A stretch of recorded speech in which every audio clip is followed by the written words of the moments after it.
Welcome to the Greener Way podcast, a show about people, planet, and purpose, and how investors and corporate leaders push forward in a complex world.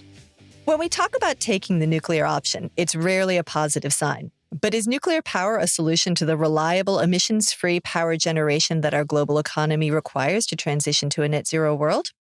Here to talk about a new push for nuclear power generation and how it might impact on investors and the ESG considerations of uranium mining is Phillip Hudak, co-portfolio manager, Australian small companies at Maple-Brown Abbott. Phillip, you recently wrote a think piece identifying the next nuclear renaissance. Can you explain your thinking behind this? Definitely. So I believe the tide has turned in uranium and we're entering the next nuclear renaissance. If you look at the industry fundamentals, they're improving at a rapid pace, with increasing policy support from governments, a return of the contracting cycle by Western utilities, and a supply side not yet incentivized to significantly increase production. And I think when you put all of that together, it marries up with a positive medium-term outlook. In addition to that, the global focus on green energy initiatives, I believe that nuclear power has a significant role to play in the future energy mix as it delivers minimal carbon emissions, in addition to a reliable source of baseload power to complement renewable energy sources, including solar and wind. Excellent. And so, Phillip, just to be clear, when you talk about medium term, how many years does that mean for you? Yeah, look, I think if you look at the timeframes in relation to getting new nuclear reactors on board, the timeframes are extended. So we are talking Mm, 5, 10, 15, 20 years. mm, But particularly when you start to look at the net zero targets being put in place up until 2050, mm-hmm. I believe that it's part of the solution coming through there. Yeah, interesting. And look, we'll talk a little bit more about the time frame on that, particularly as we're in sort of the critical decade for action on climate, and it's interesting to compare life cycles.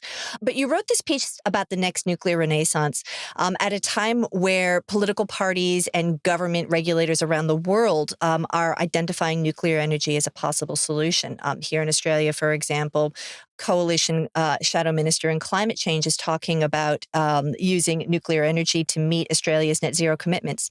How does growing interest in solutions like small modular reactors play into the investment thesis? And does this give enough policy support for investors to start making some forward decisions? Yeah, no, that's actually a really interesting question, and I think if you actually look at at a very high level, and even from a global perspective, if you look at the the International Energy Agency forecasts for the global path to net zero emissions by 2050. They're talking about nuclear effectively doubling, between that 2020 to 2050. And it's interesting that, half of the emissions reductions which they're talking about are coming from technologies that are yet to be commercially viable. I Mm-hmm. mean, nuclear is included in that mix, and part of that solution is small modular reactors, or SMRs as they're commonly referred to. I suppose, from a very high level, is the major difficulty facing the nuclear investments at this present time, particularly in advanced economies, is the cost involved for particularly some of these large traditional reactors coming through Mm. there. And that's the reason why we haven't seen major investment in nuclear power in advanced economies, over the past 2 decades. But and then also flipping, looking at some industry analysis which shows that the average cost of electricity generation for a plant over its operating life is less attractive for traditional nuclear reactor builds versus, say, the options of wind and solar. But Mhm. I firmly believe that new technologies like SMRs are expected to bridge this gap coming through there. Mm. It'll be interesting, though. I mean, there's cost, as in the outright sort of construction cost and permitting cost, and then there's costs like social license to operate. SMRs look like a really good option until somebody wants to put one in your backyard, I guess. Yeah, I know, definitely coming through from there. But I Mm, suppose what you are seeing is political, sorry, sort of support for nuclear is actually evolving. mm, Particularly if you look in Europe, they've had a range of elevated energy costs, mhm, blackouts coming through there, and you can see sentiment in Europe in the US and even here in Australia Mhm. has started to improve, on the for nuclear being as part of the solution. So, with this as background, Philip, how can Australian investors take advantage of this groundswell, shall we say? Are there opportunities to invest in the next nuclear renaissance, specifically from a small cap perspective? Yeah, no, definitely. So, in Australia, there are limited opportunities to invest across the nuclear value chain. Mm, Many of the current large producers like Gazatomprom and Cameco are listed in offshore markets. Also on top of that, there some of the innovative companies that are looking at the next SMRs coming through are also listed offshore. mhm, The way Australian investors can take advantage of the nuclear thematic is firstly through up and coming uranium producers that have previously had mothball plants, as well as developers and exploration companies there. In the short term, we see significant upside for those companies that are restarting projects there. And some mhm, great examples include Boss Energy, which is expected to restart its uranium mining operation in mm, South Australia, which is, perceived to be a, geopolitically friendly jurisdiction in the December quarter of this year. And the company is well funded with, strategic inventory on its balance sheet coming through there. Also, the other option is Paladin Energy, which is based in Namibia and is expected mhm, to start production in the first quarter of calendar year 24.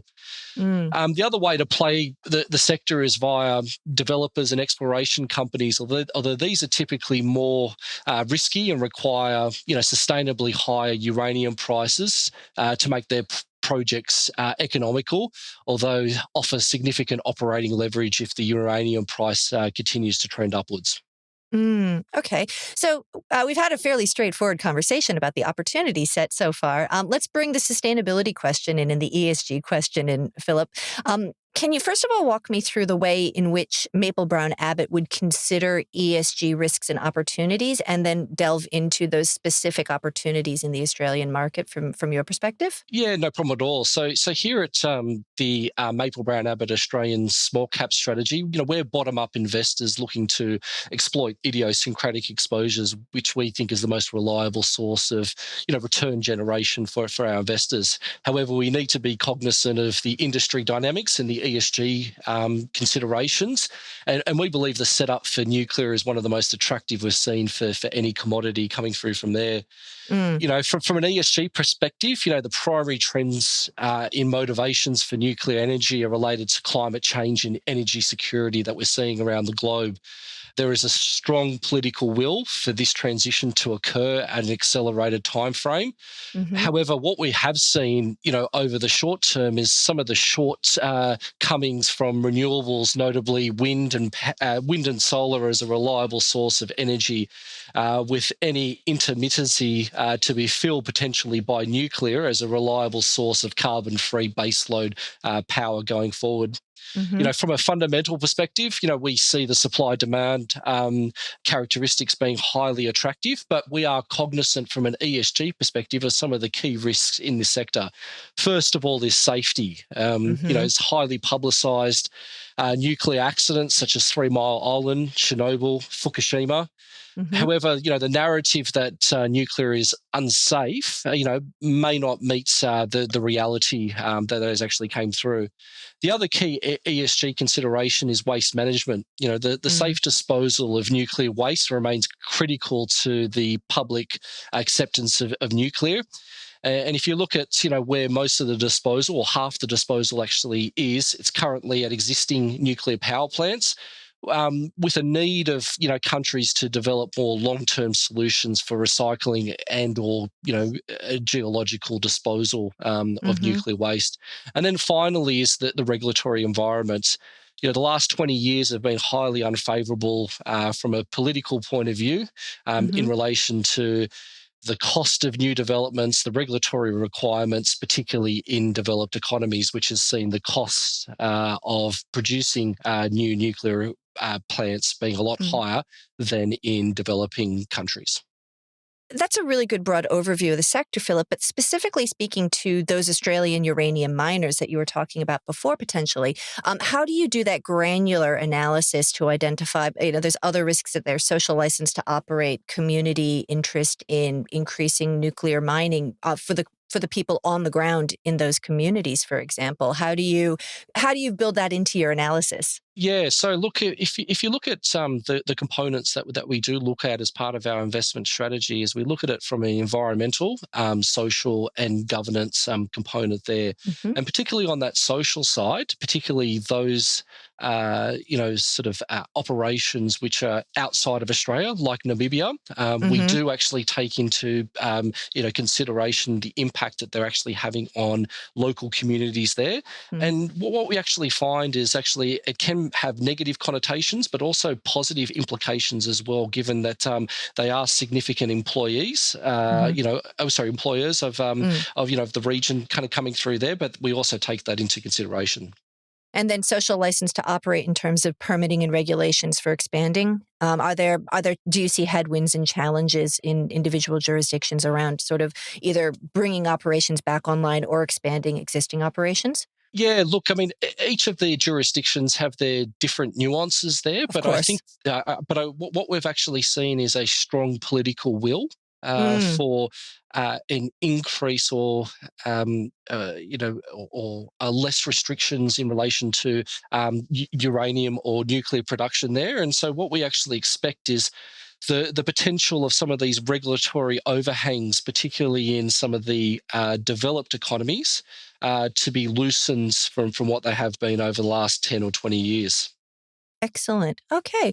Well, Philip, as we come toward the end of our time together, has this investment thesis that the broad analysis from the very top level at the global level down to the opportunities on the ground in Australia, has that led you at Maple-Brown Abbott to make any decisions around allocations within your portfolio? Yeah, look, we have been believers in the nuclear part of the energy solution for approximately 12 to 24 months now, Hmm. and has had a reasonable representation within the Australian small cap strategy here at Hmm. Maple-Brown Abbott. We do favour those companies which are nearing the ramp up of production, Hmm. and have had a preference for Boss Energy, just given the fact that it is based in Australia, in South Australia, which we perceive to be a geopolitically friendly jurisdiction there, but also expanding out to Namibia as well through Paladin Energy, where we see significant upside in the ramp up profile of their operations coming through there. Well, excellent. Well, Phillip Hudak, co-portfolio manager of the Australian Small Companies Fund at Maple-Brown Abbott, thanks for your time. Thank you. Thanks for listening to the Greener Way podcast. If you liked today's show, remember to rate and review us on your podcast platform and make sure you're subscribed so you don't miss an episode. Any feedback? Contact us on podcast@fssustainability.com.au. I'm Rachel Allen Backus. The Greener Way podcast is a product of FS Sustainability, a show about people, the planet, and investing in our collective future. All information in this podcast is for education and entertainment purposes only. The Greener Way podcast gives listeners access to information and educational content provided by discussing numerous financial sustainable options and our featured guests. It is not intended as a substitute for professional, legal, or tax advice. The hosts of The Greener Way are not financial professionals and are not aware of your personal financial circumstances. FS Sustainability operates under an Australian Financial Service License and the exemption made available under the Corporations Act 2001 in respect to any information or advice given.